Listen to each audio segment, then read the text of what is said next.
soi na hun ka man na ka bot se lo hi popa ka thil zia han ka zu et le china ka zu soi tu ma se ka stage ha pa ta ha ni petlat si lo ha chuta hi no ma lo chu rong bol na hi pathian rong hi ka bol mo ka india ma se lalpa hian rong a bol a min shwai ve zo hi lo na hallelujah voi chu kan nun te sang kan ena thi cha khopa depression ke nei lai te mo chan pathian ka awa a or re ka sha thelo lai te khanin hallelujah ta na chatu ha lo ni chu aka thu soi lai ha ka soi lo pui khan mi ron bol sia wai chu ka zu in to pol mo ya I helai mon ka ron khenga I ke chu khovela machine a chuan mo ka mi ngai san te chu missionary hi nya he ta hi ka wai sang tu ka no pan lai thil ka sha thiam ma yan ingilin na I life at teaching ka missionary hi ka ro se la on zia po ka she la wa sti lai chang to chaning missionary heart thi ka nei na sa thi to ka mani po wan mo ni khang kan lo so ya chumi a chanin khang zinga te khan ka mi ngai san pe te zinga te hanin he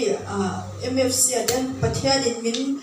shoi ching hai lai ka ron thlen khai ka ngai lu thara nei chu in chi tham he ka zai chi na MFC ama se a hlut na ka lo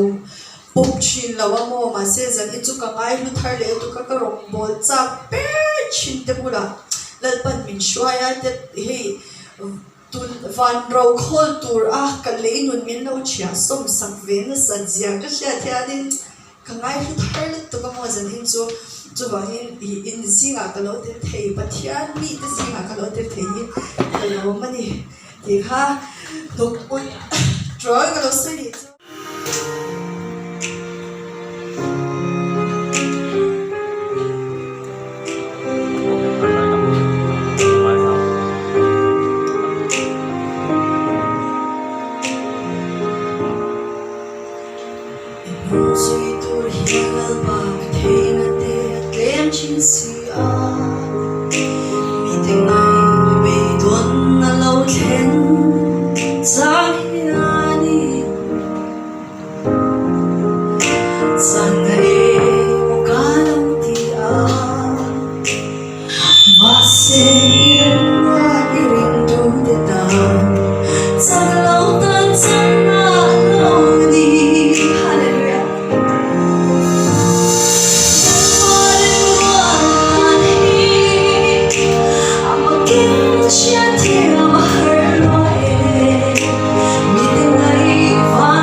sông có viên rú thiên dòng tên ngày thì là có viên là nắng có lái luôn sẽ phải tiếp tục.